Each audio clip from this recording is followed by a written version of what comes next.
How do you go about getting trainers and therefore their clients to understand the importance of bite inhibition? Like, what do you say to them? It's uh, it's very difficult. So I kind of start off because so many owners and so many trainers have learned you should never let a puppy bite. Um, Mhm. Whereas what I learned as an academic, when you observe dogs, you do it in a very systematic fashion. Otherwise, an untrained observer will see a pack of dogs and he'll respond to any movement and he'll respond to any vocalization, a growl or a bark, and that's what they see in the pack. This individual. What Mhm. we do is we look at every individual for the same amount of time. So we time sample animals, or we'll look at them every 20 seconds. So if there's a pack of, say, we had a pack of 24 dogs when I did research, and we would look at them every minute. And you look at the dog and write down what he's doing and who he's close to. Well, we got about 7 observers. So I'm doing it, and I say, right, you start with Joe. We have a list of dogs, and we all start with a different dog. So we pretty much have, when we add it together, what these dogs do and what is the frequency of each behavior. So when we did this with puppies, what we found was the number one waking, most frequent behavior is, puppies sleep is the number one behavior. They sleep. Mhm. Number two, they suckle. But when they wake up, they yawn, they stretch, they waddle, they pee. They waddle some more and sniff and they poop. Then they find another puppy, chase him, jump on him, bite him. We found biting was the number one behavior. So the question is why? I mean, it was already pretty obvious to me. I'd been watching them for a long time, watching all animals, young animals play, and was very interested in the reasons for play and what have you. But I said to my graduate student and my undergrads, all right, homework, please do not confer with each other. Why do puppies have needle sharp teeth? What is the function? And two, why do puppies bite so frequently with each other? Everyone came back with the only answer that made sense. They have needle sharp teeth so their weak jaws can elicit pain. Blunt teeth, but puppies have needle sharp tiny teeth, which are no good for protection at all, but they are there to make sure that weak jaws can cause pain. On what? On other puppies and on mum's teats when they're suckling. See, that's where bite inhibition starts. You watch puppies suckle and you'll suddenly see mum stand up and go, what the hell are you doing? You suck on it, you don't bite it with your pointy little incisors. And that's when active weaning starts. Before that, she'd just get up and walk away, and one by one they drop off. So the bite inhibition starts with the puppy nipping mum's teeth. Now that's where I've got a lot of women, because that happened to them with their baby. What did they do? Tape its mouth together or smack it on the head? No. And that's how I sell it to the women. They say, deal with it the same way. I say, I bet a lot of you had this when you were breastfeeding. Deal with the puppy the same way. We got to explain, I love you. I just don't like you nipping me too hard. Okay. Later on in life, what do you want from your child? You want kisses. So you like muzzle contact and kisses. What you don't like is hard nips. So that's how I've got the women, who of course are the main caretakers for the puppy. But then I go on and try and sell it to the guys. And I say the number one most important thing on this, any animal's agenda, whether it's a goat, a bull, a cat, a parrot, a hamster, a dog, is not to hurt humans with its weapons.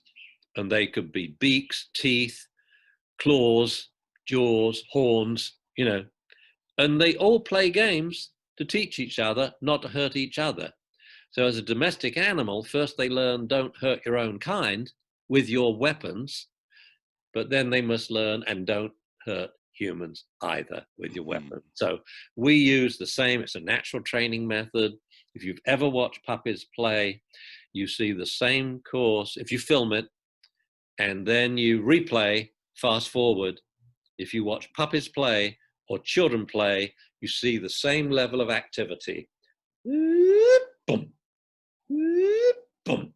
So the activity builds and gets more and more out of control. And then one puppy or child gets hurt. I'm playing, get away. I'm playing with you, bully. I'm playing. And they all go still. And then bit by bit, play signals start again. Come on, would you play? No, you hurt me. I'm playing. You've got the red pencil. I want the red pencil, and then it builds up again and stops. Yeah. I said, I have sat for hour after hour watching that. You cannot tell me that does not have function. Mhm. I know from being an anatomist, we always talk structure and function. There are very few parts of the body that don't have a function. If they're there as a piece of anatomy, and those few parts of the body that no longer have much of a function, the pineal, well, that still has a function these days, or the vestigial appendix, it must have had a function once. Doesn't now. It's just the thing that gets infected has to be taken out. But those sharp teeth are there for a reason. So we teach a 4-step process.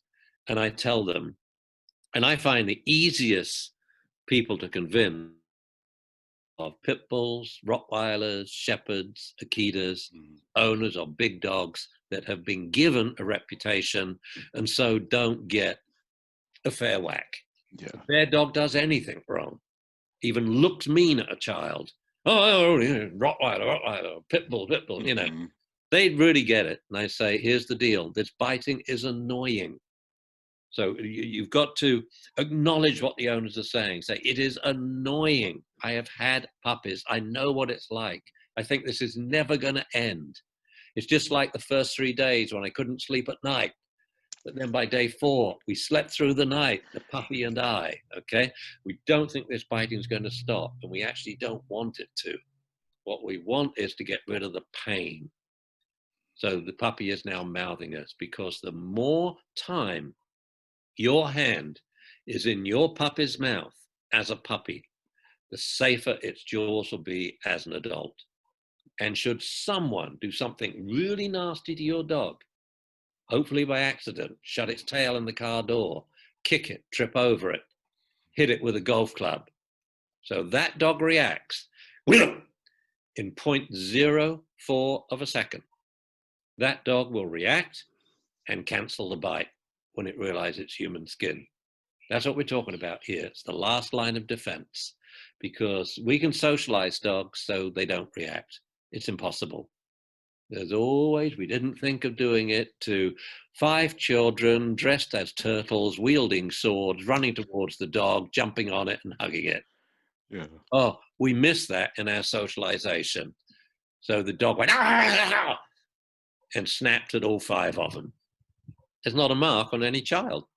Mhm. And they learned a lesson. Those 5 children in 0.04 of a second, taught by an adolescent dog, that they couldn't learn in their lifetimes, taught by their separate parents. Mhm. It's brilliant. So once a dog has bite inhibition, he's safe. Yeah.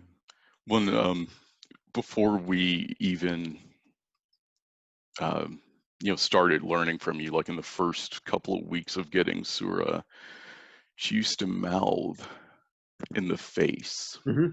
Um, and very quickly we we understood, like, wow, we have got to change this around because this is terrifying. And and it was one of those things that was, for us looking back, it's awesome that we figured out what to do. We very quickly encouraged her to start kissing, to lick, to nuzzle us. And then, if we felt anything other than your nose or tongue, we got scared. And, it was nice to find out later, oh, we did the right thing. So this is one of those things that I often have to talk to owners about, and that I feel like, that there's a lot of misinformation. So I'm thank you for talking about it very And I mean, clearly so I can explain it to other people. that's a very good example where the dog's point of view is really important, because for a dog to sniff and lick your muzzle is so important. They have to do it. Well, if you're like me and don't like slurpy licks, how the hell can we do that? Well, what I do is, Malamute, I trained him.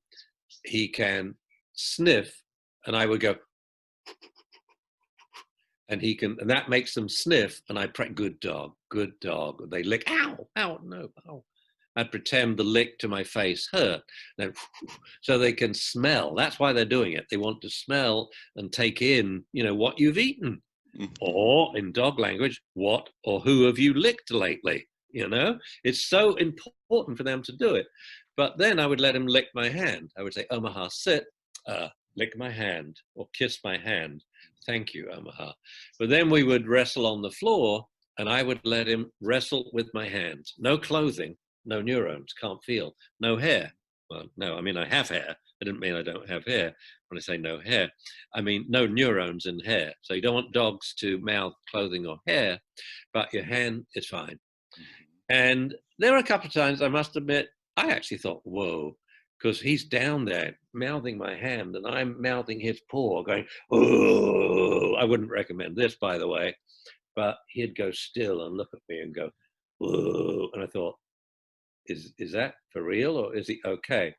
But so you ask the dog, you then jump up and say, Omaha, come, sit, come, sit. If he comes and sits, you know the dog was just playing. But sometimes even play can be really scary, you know, when you're that close to the dog's eye and there's a canine tooth or what have you. But so letting them sniff the face, or with these guys, because they all come in, they're new, I let them sniff the top of my head. But the danger comes, you see, with the jumpers. We got two field Goldens here, and they want to jump up and nip at the face. Well, that totally ain't like pit bulls do. That totally ain't on. So we got to practice the default greeting of sit to greet. The owner will bend down to you, and depending on the owner, they may say, you know, you can sniff, okay, or give us a kiss, and you can slurp the side of their cheek, but you must not jump and go clack right there. It's frightening, and if a dog does that once to an unfamiliar child, what was a behavior problem, easy to resolve, is now a legal problem.